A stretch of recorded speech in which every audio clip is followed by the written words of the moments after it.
그리스도인의 세월간이라는 말씀으로 나눌 때, 예전에 여러분 제가 기억하시는지 모르겠네요. 또 그때는 영상으로 됐을 때 영상으로도 화면이 보였을지 모르겠네요.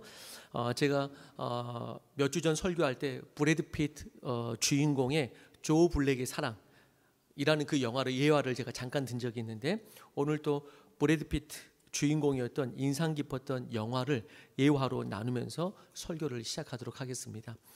이 영화는 2009년에 개봉했던 제목이 뭐냐면 벤자민 버튼의 시간은 거꾸로 간다라는 영화입니다. 벤자민 버튼의 시간은 거꾸로 간다. 아마 여러분들도 보신 분들이 많을 거예요. 저도 인상 깊게 봤고요. 설교를 준비하면서 다시 한번 보고 싶어졌습니다. 이거죠. 벤자민 버튼의 시간은 거꾸로 간다. 우리 2009년도에 나왔으니까 우리 아마 청소년들은 못 봤을 것 같고, 근데 청소년들도 봐도 좋을 것 같다는 생각이 듭니다. 이야기 아시는 분은 아시다시피 대강 이렇게 이야기가 전개됩니다. 아마 떠올려질 겁니다. 한 아이가 태어났는데 80대의 노인으로 태어나죠.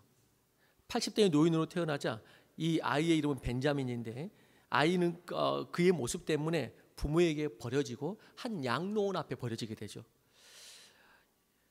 백인이지만 양로원을 관리하는 흑인 부모의 손에 정성스럽게 이 노인 같은 이 아이, 80세가 넘는 아이의 모습으로 태어난 이 아이는 키워지게 됩니다. 벤자민의 육체에 있는 노인이지만 어린아이처럼 장난꾸러기처럼 자라나게 됩니다.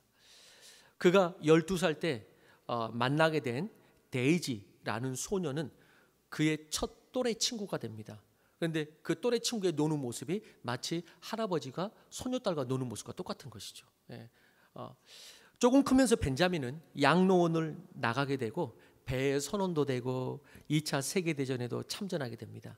그리고 다시 양로원에 돌아오게 되었을 때 젊은 모습의 데이지를 만나게 되고 본인도 젊어졌습니다.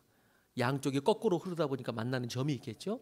본인도 젊어져서 그 데이지를 만나게 됩니다. 둘은 사랑에 빠지게 되고 예쁜 딸을 낳게 됩니다. 그러나 벤자민은 점점 더 젊은 청년이 되어가고 데이지는 점점 나이가 들어가면서 벤자민이 언젠가는 딸과 같아질 자신의 모습, 딸과 같아질 자신의 모습과 미래를 걱정하면서 그들을 떠나기로 결정합니다. 그래서 떠나게 됩니다. 세월이 흐르고 시가 몇 바퀴를 돌고 돌아 아주 어린 소년이 데이지 할머니를 찾아옵니다.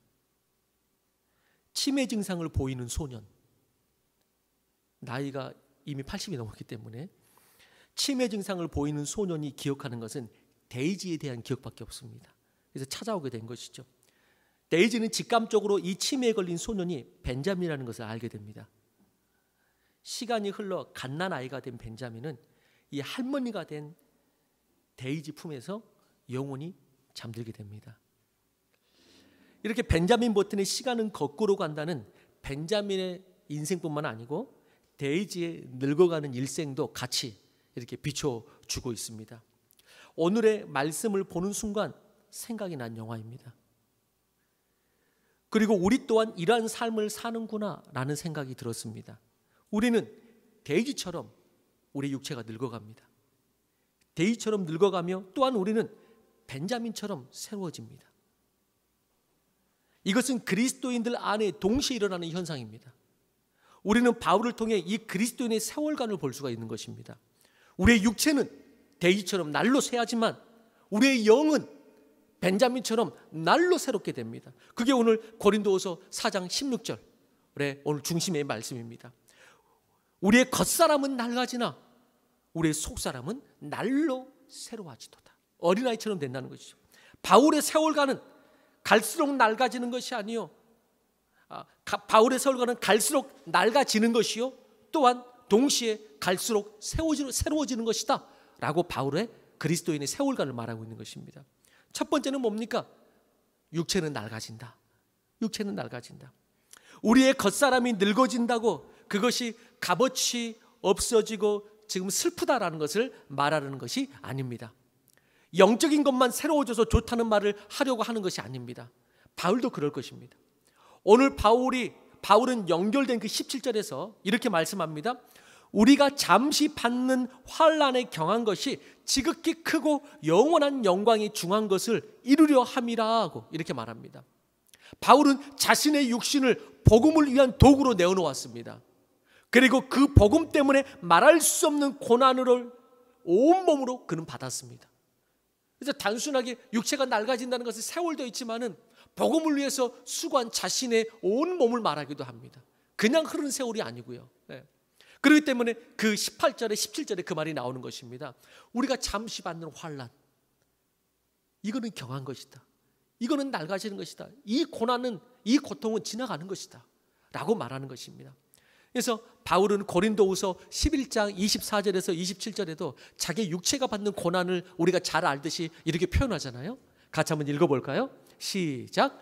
유대인들에게 40에서 감암매를 5번 맞았으며 3번 태장으로 맞고 1번 돌로 맞고 3번 파선하고 일주일을 깊은 바다에서 지냈으며 여러 번 여행하면서 강의 유형과 강도의 유형과 동족의 유형과 이방인의 유형과 시내의 유형과 광야의 유형과 바다의 유형과 거짓 형제 중에 유형을 당하고 또 수고하며 예수고 여러 번 자지 못하고 줄이며 목마르고 여러 번 굶고 춤고 헐벗었노라 라고 말합니다.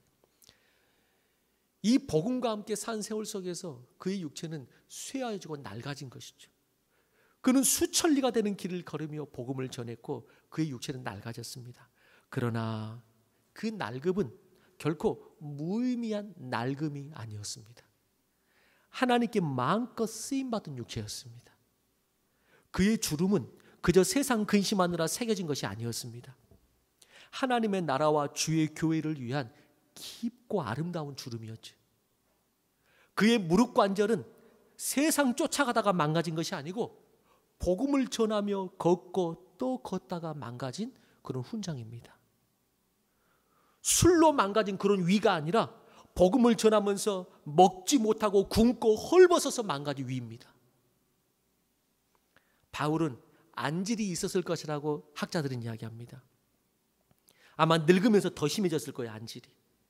그래서 그는 서신서를 보낼 때마다 대필자가 필요했습니다.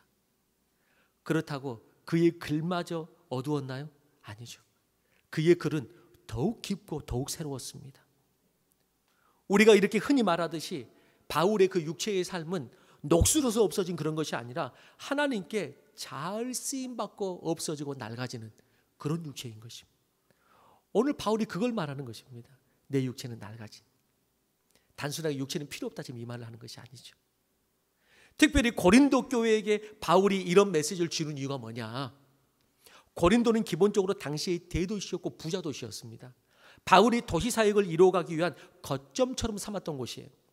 확실히 다른 지역에 세운 교회보다는 교인도 많았고 물질도 풍족했습니다. 그리고 고린도 전서에서는 교회 안에 여러 은사도 많았습니다. 그리고 그런 것들을 자랑했습니다. 그러나 그들이 풍족했던 그것 때문에 넘어졌습니다. 그 은사가 덕과 사랑으로 풀어주지 못해서 문제가 많았던 교회이고 교회 안에 빈부격차가 심해가지고 그들끼리 하나가 되지 못하는, 오히려 교인이 많아도 필요가 없는, 오히려 부자들이 많을수록 문제가 생기는 그런 교회였습니다. 그래서 고전을 면치 못하던 교회를 향한 편지가 고린도 전서라고 우리는 말합니다. 그리고 고린도 후서를 통해서 다시 그들에게 편지를 보내면서 첨가되고 강조되는 것이 있다면 뭐냐? 그것은 고린도 전서에서 고전을 면치 못하던 고린도 교회에서 이제 고린도 후서에서는 몇 가지를 더 첨가해서 말하는데 뭘 말하냐면 바울의 사도권을 가지고 판단하는 일들이 그 안에 벌어지게 되었습니다. 그래서 고린도 교회가 갈수록 좀 힘들어진 것 같아요. 그래서 이제는 바울의 사도권을 가지고 그들이 판단하기 시작합니다. 그리고 이것을 주도하는 거짓 선생들이 그들 안에 있었습니다. 이에 바울은 사도권을 강력하게 변호하고 거짓을 분별하라고 권면합니다. 그들이 바울을 향하여 판단할 때 그들은 항상 외적인 모습으로 그들은 그렇게 판단했습니다. 그 교회가 그렇게 이루어졌어요. 부자 교회예요. 교인들도 많고 있다 보니까 부족함이 없고 은사도 있다 보니까 자기의 자랑이 드러나고 외적인 것이 드러나고 그런 교회였거든요. 그러다 보니까 그들은 바울도 외적인 모습으로 판단하기 시작했습니다. 그리고 사회적으로 인정될 만한 추천서, 그런 이야기도 나오죠. 여러분이 아마 큐티를 하시면 아실 거예요. 너희가 추천서를 원하느냐? 추천서를 원하느냐? 왜? 거짓 선생들은 그 좋은 스펙가, 나 사회적으로 이런 사람 이런 것도 배웠어 라고 거짓 선생들이 나 집사야, 나 뭐야, 나 신학한 장로야 이러면서 막 들어오니까 그런 추천서에 대해서 말합니다. 그랬더니 바울이 너네가 추천서를 원하느냐? 라고 말하면서 이야기하는 모습도 나오죠. 그래서 바울이 그들에게 하나님이 세우신 영적 직분에 대해서 말하죠. 그리고 이렇게 말합니다. 고린도후서 10장 7절, 우리가 앞으로 큐티할 내용이죠. 이렇게 말합니다. 같이 읽어봅니다. 시작. 너희는 외모만 보는도다. 만일 사람이 자기가 그리스도에게 속한 줄을 믿을진데 자기가 그리스도에게 속한 것이 우리도 그러한 줄을 자기 속으로 다시 생각할 것이다. 그들에게 말했어요. 너희가 외모만 보는도다. 심지어 누구도, 바울도 외모로 판단했다는 것이죠. 너희가 외모만 보는도다. 바울은 말합니다. 그러면서 자랑하는 자는, 우리가 우리 외모를 자랑할 게 뭐가 있느냐, 자랑하는 자는 주 안에서 자랑하라, 이제 이런 말도 하죠. 그러면서 자신의 약함을 감추기보다는 오히려 그렇게 말합니다. 오히려 그들의 말을 역설로 받아치면서 내 약함이 주님의 강함이다, 이렇게 이제 말하는 것이죠. 너희들은 내 약함을 말하느냐? 너희네가 뭐 추천서 이야기하고 뭐 여러 가지 이야기하느냐? 외모를 보느냐? 나 약하다. 근데 내 약함이 주님의 강함이다 라고 그들의 말을 오히려 역으로 받아서 담대하게 외치게 됩니다. 그리고 고린도후서 전반적인 주제 중에 하나이기도 하고 바울의 신학의 중요한 결론이 바로 그것인 것입니다. 내 약함이 곧 그리스도의 능력이다. 이것이 고린도후서의 중요한 주제요, 바울 신학의 중요한 한 부분입니다. 우리가 찬양 제목으로 우리가 그런 찬양이 있잖아요. 약할 때 강함 대신에. 그게 바울의 주제가예요. 바울의 주제가. 바울의 신앙 고백으로서 가장 충만한 고백은 내 약함이 곧 그리스도의 능력이다, 이 고백인 것입니다. 이 고백으로 그 문제 많았던 교회들을 대항한 것입니다. 혹은 대처한 것입니다. 고린도후서 12장 9절 10절이 바로 그 말씀입니다. 이제 후반부로 갈수록 이 결론으로 가는 것이죠. 고린도후서 12장 9절에서 10절 같이 읽어봅니다. 시작. 나에게 이르시기를 내 은혜가 너에게 족하도다. 이는 내 능력이 약한 데서 온전하여짐이라 하신지라. 그러므로 도리어 크게 기뻐함으로 나의 여러 약한 것들에 대하여 자랑하리니 이는 그리스도의 능력이 내게 머물게 하려 함이라. 그러므로 내가 그리스도를 위하여 약한 것들과 능욕과 궁핍과 박해와 공고를 기뻐하노니 이는 내가 약한 그때의 강함이라. 여러분, 누군가 여러분들의 약함을 비판하거들랑 여러분 이렇게 대항하시기 바랍니다. 내 약함이 곧 강함입니다. 주님의 강함입니다. 바울의 육체는 연약했습니다.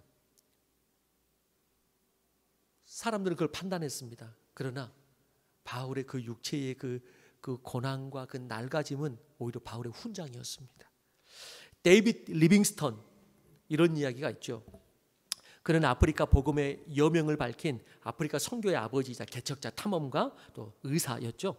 그가 16년간 아프리카 선교 사역을 하다가 조국인 영국으로 일시 귀국하게 됩니다. 글라스고 대학은 그에게 명예 법학 박사 학위를 수여하고 그의 수고와 헌신을 치하합니다. 위로합니다. 지금도 그런 경우가 있지만 당시 대학생들도 명예 무슨 학위를 받는 인사들에게 때로는 야유를 보내곤 합니다. 그냥 어떻게 또 해가지고 명예로 받나 보다. 그러나 리빙스턴이 이제 명예 법학 박사를 받고 학생들 앞에 교단에 서는 순간 장내는 깊은 침묵에 빠졌습니다. 그리고는 장엄한 기운마저 감돌았습니다. 왜 그러는가? 리빙스턴의 병약한 모습 때문이었습니다. 리빙스턴의 낡아지고 병약한 그 모습 때문에 그는 심한 노고와 열병, 풍토병으로 육체가 망가져 있었고 팔은 밀림에서 사자의 습격을 받아 생긴 상처로 간신히 어깨에 매달려 있는 그런 모습이었습니다. 리빙스턴이 입을 열어 연설하기 전에 이미 장래의 학생들은 그가 복음을 위해서 쌓은 그 육체의 흔적, 복음을 위해서 쌓은 흔적이 그 육체에 담겨져 있는 그 모습, 그 장엄한 모습에 벌써부터 감동이 되었습니다. 무려 30여 회에 걸쳐 죽음을 모면하는 순간들을 겪은 리빙스턴은 입술이 아닌 그의 빛나는 얼굴과 온 몸으로 설교를 한 것입니다. 온몸과 삶으로 그리스도의 복음의 삶의 증거를 보여준 것입니다. 이것이 가장 위대한 설교가 된 것입니다. 이것이 그들에게 가장 위대한 설교였어요. 로마서 12장 1절에 뭐라고 말합니까? 같이 읽어봅니다. 시작. 그러므로 형제들아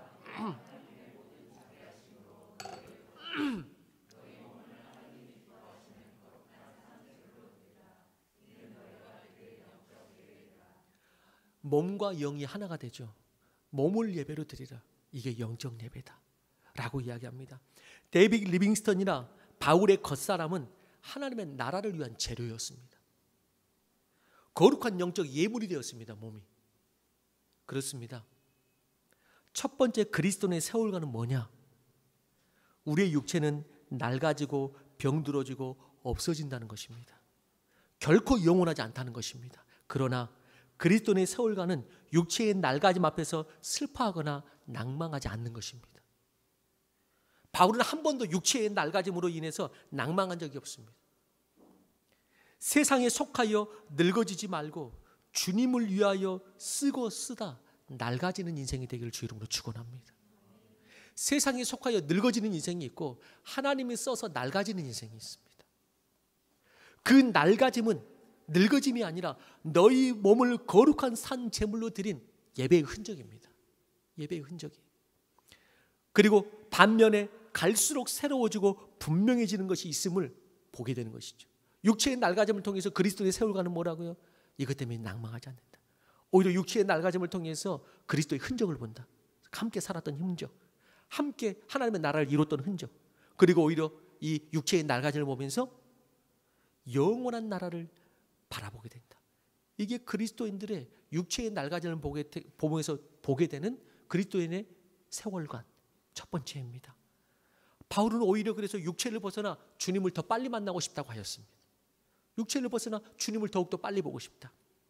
여러분, 제가 사실 이제 곧 있으면 50이 된다고 생각하니까 몇 년 전만 해도 이제 글피면 50이다, 모레면 50이다. 근데 이제 5개월 있으면 50이잖아요, 제가. 물론 여러분들이 볼 때 믿어지지 않을 거예요. 그렇지만 여러분 사실이잖아요. 5개월만 있으면 제가 50이잖아요. 예. 저보다 나이가 있으신 분이 있다면 죄송합니다. 예. 50이 된다고 생각하니까 조금 의기소침해지고 이게 다른 것 같아요. 젊은이들 니들 늙어봐. 지금 뭔 말하나. 40 넘어갈 때 한번 느끼고 그리고 50 넘어갈 때는 더 느껴요. 약간 슬프기도 하고 허무함도 좀 있는 것 같고 다운이 되었습니다. 자연스럽게 나올 수 있는 육체적인 현상일 수도 있죠. 그런데 그리 오래가진 않았습니다. 왜? 겉사람이 낡아진다고 너무 슬퍼하거나 낭망하지 마십시오. 그건 그리스도인의 세월관이 아닙니다. 그리스도인은 육체의 시간 앞에 좌절하지 않고 영혼을 바라보고 그리고 내 육체의 낡아짐의 흔적이 그리스도가 담겨진 예배의 흔적인가? 그걸 보는 것입니다. 복음의 흔적인가? 아니면 그냥 세상 쫓아가다가 늙었을 뿐인가? 그걸 보는 것이죠. 그래서 본문 18절에서는 연결하여 이렇게 말하잖아요. 우리가 주목하는 것은 보이는 것이 아니요 보이지 않는 영원한 것이다 라고 18절에 연결해서 말합니다. 그랬기에 바울은 육체의 낡아짐 앞에서 낭망하지 않았던 것이죠. 오히려 육체의 한계를 보면서 한계를 보면 볼수록 영혼을 바라보는 것이죠. 주님께서 주신 육체로 주의 영광을 위해 사시길 바랍니다. 그리고 육체가 낡는다고 슬퍼하지 말고 오히려 낡아질수록 성화의 노화가 아니라 성화의 삶을 살고 끝내 영화롭게 되기를 축원하는 것이죠. 두 번째는 무엇입니까? 육체는 그런 세월관을 그리스도의 세월관이 있다면은 영은 날로 새로워진다는 기독교의 세월관이 있습니다. 영은 날로 새로워진다. 여러분 예전에는 몸이 아프거나 어디에 상처가 나더라도 하루 이틀이면 웬만하면 나았어요. 하루 이틀은 웬만하면 나았습니다. 하루 쉬면 다음 날이 멀쩡했습니다. 그런데 이제는 회복하려면 점점 오랜 시간이 걸립니다. 예. 때로는 쉬는 것도 일이에요. 추석 때 쉬고 났더니 오히려 컨디션이 더 안 잡혀가지고 아침에 컨디션 잡느라고 좀 고생 좀 했어요. 예. 쉬었더니 집중이 안 돼요. 우리의 육체는 시간이 갈수록 낡아져서 상처가 나고 병이 있을 때 회복하기가 쉽지가 않죠. 나이가 들수록. 그런데 바울은 말합니다. 나의 속사람은 그와 반대다. 나의 속사람은, 우리의 심령과 영은 반대로 날로 새롭다고 바울은 고백합니다. 날로 새롭다. 예를 들어보면 이런 것이죠. 예전에 저의 눈은 1.5에서 2.0이었습니다. 1.5에서 2.0이었어요. 그런데 지금은 근시가 와가지고 잘 보이지 않아요. 그래서 예전에는 책이 안 보이면은 가까이 가는 것이 더 잘 보는 것이어서 왜 이렇게 안 보이지? 그런데 지금은 안 보이면은 가까이 되면 안 됩니다. 안 보일수록 더 멀리 뛰어나야 됩니다. 이렇게. 그래야지 보여요. 여러분, 그런다고 해서 지금은 성경책도 글씨가 작은데 지금은 성경책도 멀리 보지 않으면 안 된단 말이죠. 이렇게는 못 봐요. 잘. 성경책도 멀리 봅니다. 두 개로 겹쳐 보여서 잘 읽을 수가 없어요. 그런데 육체의 눈은 분명히 어두워졌지만 말씀을 대하는 자세나 깨닫는 깊이는 그래도 젊을 때와는 다릅니다. 말씀을 보는 육의 눈은 분명히 낡아졌습니다. 안경 안 쓰면 안 됩니다. 그러나 영의 눈은 날로 새로운 것입니다. 여러분들이 그 반대가 되면 안 되죠. 육체의 눈은 근시가 왔는데 영의 눈은 아예 맹인이다. 이러면 진짜 너무 슬픈 거죠. 영의 눈은 아예 맹인이 돼가지고 젊을 때 보던 성경도 이제는 아예 보지도 않고, 영의 눈은 날로 새로워지는 것이죠. 오히려 예전에는 못 보던 것을 이제 보게 되는 것이죠. 못 깨닫다는 것을 이제 깨닫게 되는 것이죠. 사람을 보는 눈이 조금 새로워져요. 예전처럼 그렇게 가볍게 보지 않습니다. 예전처럼 쉽게 느끼는 대로 판단하지 않습니다. 말하는 대로 귀가 가벼워가지고 그렇게 듣지 않습니다. 이제는 상황을 보는 눈이 예전과 다르죠. 새로워졌죠. 주님이 원하시는 그 뜻을 예전보다는 그래도 조금이라도 더 알게 되죠. 교회를 섬기는 것이 청년 때보다도 오히려 교회를 처음 나온 사람처럼 교회를 좋아하고 섬기는 그런 어른들을 봅니다. 가끔. 그런 어른들 보면 어떤 마음이 드냐면 말 그대로 이 말이에요. 날로 새로워지는구나. 청년 때보다도 오히려 교회를 섬기고 교회 나오는 것을 그때보다 오히려 더 좋아하는 것 같고, 오히려 어린아이처럼 교회 섬기는 그 모습 보면은 야, 날로 새로워지는구나. 물론 반대는 그러면 안 되죠. 반대는 더 안 되죠. 예를 들어서 청년인데 벌써 영적 매너리즘에 빠져가지고 뭘 한 것도 없는데 벌써 영적 매너리즘에 빠져서 새로워지는 모습 보기가 힘들면 그것은 어떤 늙음보다도 꼴불견일 수가 있죠. 그건 어떤 늙음보다도 꼴불견일 수가 있죠. 나이가 들수록 알 것 다 안다는 식으로 매너리즘에 빠지지 말고 어린아이처럼 날로 새로워지기를 주의 이름으로 축원합니다. 그게 바울이에요. 바울이 언제 나 이제 알 것 다 안다고 그런 식으로 매너리즘에 빠지면서 그런 식으로 하나요? 아니, 가면 갈수록 하나님에 대한 사랑이 커지고 가면 갈수록 교회에 대한 사랑이 처음처럼 되고 처음보다 더 나아지고 이런 것이죠. 이런 것이죠. 육체는 나이가 들수록 회복력이 떨어져요. 아까도 말씀드렸다시피. 그런데 영은 예전에는 상처 입고 시험에 들던 그것을 회복하는데 오랜 시간이 걸렸는데 오히려 시간이 갈수록 우리 영은 신앙이 깊이가 더해지고 훈련이 되고 하나님을 더 알아가면서 육체와는 반대로 영은 새로워집니다. 회복하는 힘이 빨라요. 젊은이가 회복하는 힘이 빠르듯이. 근데 영적인 건 그 반대예요. 갈수록 회복하는 힘이 빨라요. 상처를 이길 수 있는 힘이 있습니다. 사람들의 말에 흔들리거나 잘 넘어지도 않을 뿐더러 넘어져도 금세 일어납니다. 새신자 때는 이런 저런 것 잘 모를 수 있습니다. 기도도 어떻게 하는지 잘 모르고 말씀도 잘 모릅니다. 약해서 시험 들 수 있습니다. 그런데 믿음 생활 10년, 20년, 30년 하고 집사요, 권사요, 장로인데 끔뻑하면 시험 들었다고 하고 기도하다가 응답이 없으면 하나님이 계획하신 뜻과 시간이 있는 줄 알고 인내하고 신뢰해야 하는데 금세 낭망 들고 시험에 들고 오래 간다. 그럼 그거는 꼴불견이지. 그건 낡아지는, 하나님으로 인하여서 성숙해지는 것이 아니고 성화되는 것이 아니고 노화되는 것이죠. 덕이 되지 않습니다. 신앙의 연수가 부끄러워지는 것이죠. 오죽했으면 우리가 그런 말 하는 것이죠. 교회에서 권사님들이 삐지면 돌이킬 길이 없다고. 교회에서 권사님들이 삐지면 돌이킬 길이 없대요. 그래서 절대 맞춰야 된대, 비율을. 차라리 청년은 밥 한 끼 먹으면 해결되는데 장로님은 해결이 안 된대. 장로는 밥 한 끼 가지고 절대 해결이 안 된대. 이어령 그 장로님이 그렇게 말했잖아요. 이어령 장로님이 그 책에서 노인이 되는 길이 있고 어른이 되는 길이 있습니다. 이렇게 말했죠. 어른이 되느냐 노인이 되느냐, 그 분기점은 내가 나를 더 생각하느냐 상대를 더 생각하느냐, 거기에 있다고 말합니다. 나를 더 생각하느냐. 바로 여기서 갈라집니다. 그래서 노인은 나이가 들수록 자기만 알죠. 그런 분들은 나이가 들어서만 그런 것이 아니라 대부분 젊었을 때부터 그렇게 살아온 분들입니다. 어른이 된다는 것은 남을 위하는 마음을 키워가는 것입니다. 20대는 이해하지 못하는 것을 30대에는 이해하고, 30대에 이해하지 못하는 것을 50대, 60대에는 이해하고 품게 되는 것입니다. 그런 어른이 곁에 있으면 그분이 설령 병상에 누워 있어도 주인은 훈훈해집니다. 어른은 모두를 감싸고 덮어주고 자기 것으로 채워줍니다. 그러면서 어른과 노인은 다르다라고 이야기했습니다. 마찬가지죠. 음식도 시간이 흐를수록 부패하는 음식이 있고 발효하는 것이 있습니다.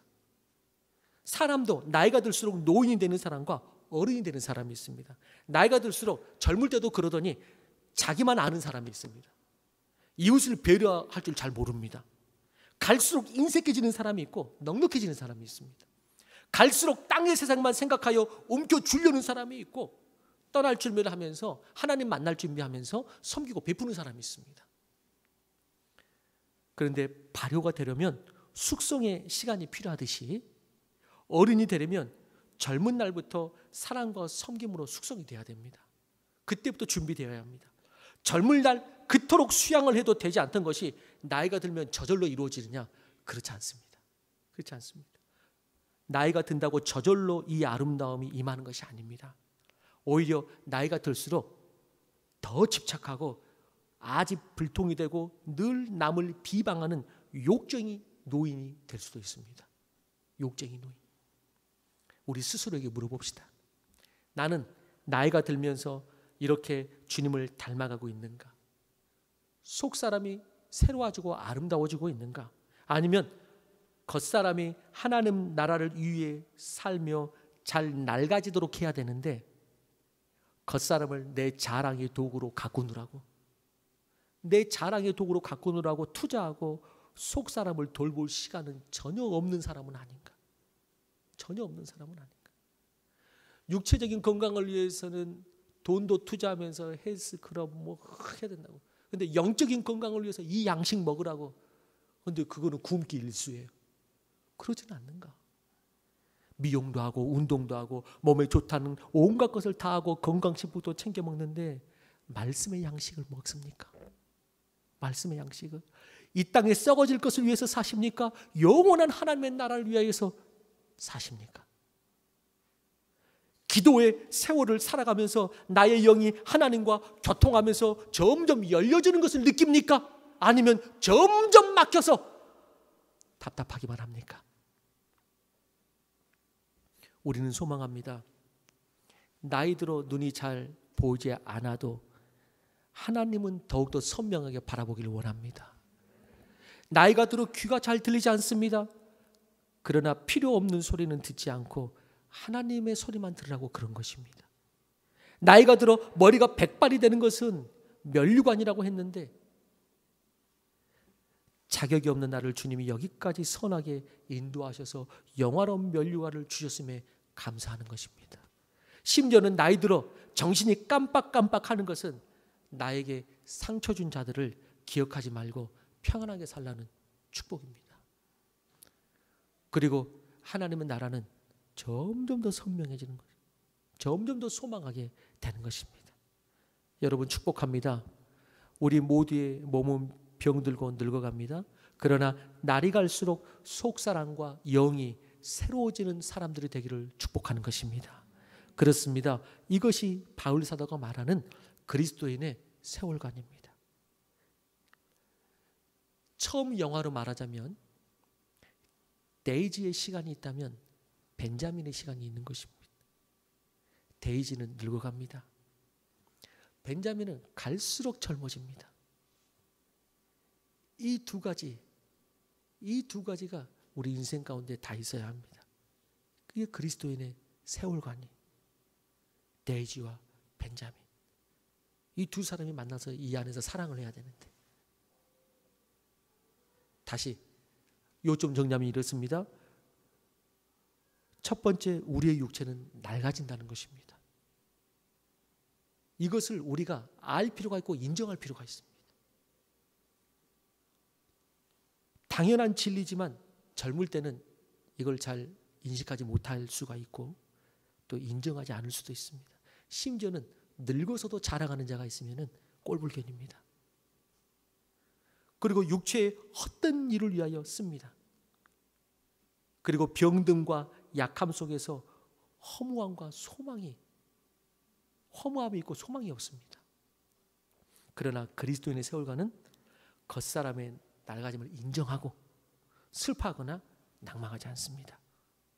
다만 주의 영광을 위해 내가 잘 쓰고 있는가, 이걸 보는 것입니다. 주의 영광을 위해 잘 쓰고 있는가. 그리고 오히려 겉사람이 낡아질수록 나는 속사람의 그 영원한 소망을 나는 바라보고 있는가. 두 번째는 그리스도의 세월관, 두 번째는 그와는 정반대로 시간이 갈수록 우리의 영은 날로 새롭고 우리의 소망은 날로 가까워진다. 속사람이 날로 새로워진다는 것은 무슨 말입니까? 예수님 닮아간다는 것이죠. 속사람이 날로 새로워진다는 것은 수천 년 죄악된 그 인생의 역사와 삶 속에서 하나님의 형상을 내 안에서 찾아간다는 것입니다. 하나님의 형상을 내 안에서 마치 갓난아이처럼 하나씩 새롭게 드러난다는 거예요. 태어나는 것이죠. 태어나는 것이죠. 그래서 니고데모에게 예수님이 뭐라 그랬습니까? 너 다시 태어나야 된다. 하나님의 형상을 온전히 회복하는 걸 말하죠. 이렇게 겉사람의 낡아짐에 슬퍼하지 않고 오히려 상처 입은 육체가 노화의 증거가 아니라 성화의 증거가 되어 속사람이 날로 새로워지는 것. 그리고 이렇게 될 수 있는 그리스도인의 세월간을 이렇게 살 수 있는 이유가 뭐냐? 오늘 본문의 결론은 그렇게 말하죠. 우리는 보이는 것을 보지 않고 보이지 않는 것을 보기 때문입니다. 보이는 것은 잠깐이요. 보이지 않는 것은 영원하기 때문에 우리는 그 믿음으로 그 세월간을 달려가기 때문에, 그 시간에 점도 안 되는 이 시간을 달려가기 때문에 우리는 그렇게 세월간을 갖게 되는 것입니다. 설교 초반에 소개했던 영화 벤자민 버튼의 시간은 거꾸로 간다는 벤자민의 이 거꾸로 가는 인생뿐만 아니라 데이지의 육체가 늙어가는 인생도 비춰주고 있습니다. 이 영화의 마지막 즈음에서 할머니 데이지가 이제 늙은 벤자민, 자기 남편이죠. 늙은 벤자민 아기를 안았을 때 이렇게 회상합니다. 그리고 그 아기가 그 아기 상태에서 이제 죽게 됩니다. 그러면서 이렇게 회상합니다. 자기 딸에게 이 이야기를 해주거든요. 아빠에 대해서. 그 아기가 나를 바라볼 때 그 눈은 자기가 누구인지를 이미 알고 있었어. 그 아기가 나를 바라볼 때 그 눈은 자기가 누구인지를 알고 있는 것 같았어. 그리고 잠을 자듯이 눈을 감았지. 이렇게 대사를 합니다. 아기지만 뭐라고요? 아기지만 그 아기는 자기가 누구인지를 이미 알고 있는 것 같았어. 그리고 잠을 자듯이 눈을 감았지. 당신이 누구인지 아십니까? 당신은 당신이 누구인지 아세요? 무엇을 위해 일하는지, 당신을 이 교회에 부르신 이유가 무엇인지, 지금 자녀들을 당신에게 맡겨주신 이유가 뭔지, 당신의 인생은 하나님 나라의 거룩한 대열 속에서 저 천국을 향해서 행진하고 있습니까? 당장 내일이라도 예수님 다시 오시면 주님 만날 준비가 되었나요? 예수님은 누구든지 어린아이와 같이 되지 않으면 천국에 들어가지 못하리라고 말하였습니다. 새로워 주십시오. 더 늦기 전에 새로워지셔야 합니다. 육체와 함께 영원히 낡아지지 않도록. 육체는 낡아져도 영은 새로워졌는데 육체와 함께 낡아지는 그런 인생. 육체와 함께 영원히 낡아지지 않도록 새로워지셔야 합니다. 영원한 천국 앞에 주의 백성으로, 그의 자녀로, 어린아이처럼 서기 위하여 자기가 누군지 아는 어린아이로 주님 앞에 서기를 주 이름으로 축원하는 것입니다. 이게 그리스도인의 바울이 말하는 두 가지 세월간입니다. 데이지와 벤자민이 우리 안에 동시에 있습니다. 항상 어린아이처럼 날로 새로워지는 여러분 모두가 되시기를 주 이름으로 축원합니다. 우리 다 같이 일어나서 마지막 찬양할 때 그런 의미에서 우리 새롭게 하소서 우리 찬양하십시다. 새롭게 하소서 찬양하시며 매일매일 주님께서 날로 새롭게 하시고 날로 내 영은 어린아이가 되어 주의 천국에 입성할 날을 바라보며 우리 이 찬양 함께 합니다. 새롭게 하소서.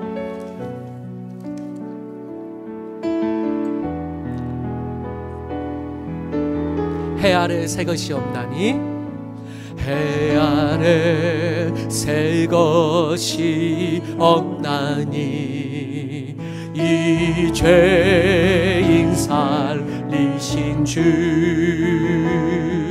보라 새롭게 되니 피조물 주의 놀라운 권능 찬양하세 우리 주 오 주여 영광 받으소서 새롭게 하소서 새롭게 하소서 새롭게 하소서 늘 새롭게 우리 후렴만 한 번 더 새롭게 하소서 새롭게 하소서 새롭게 하소서 새롭게 하소서 아버지 새롭게 하소서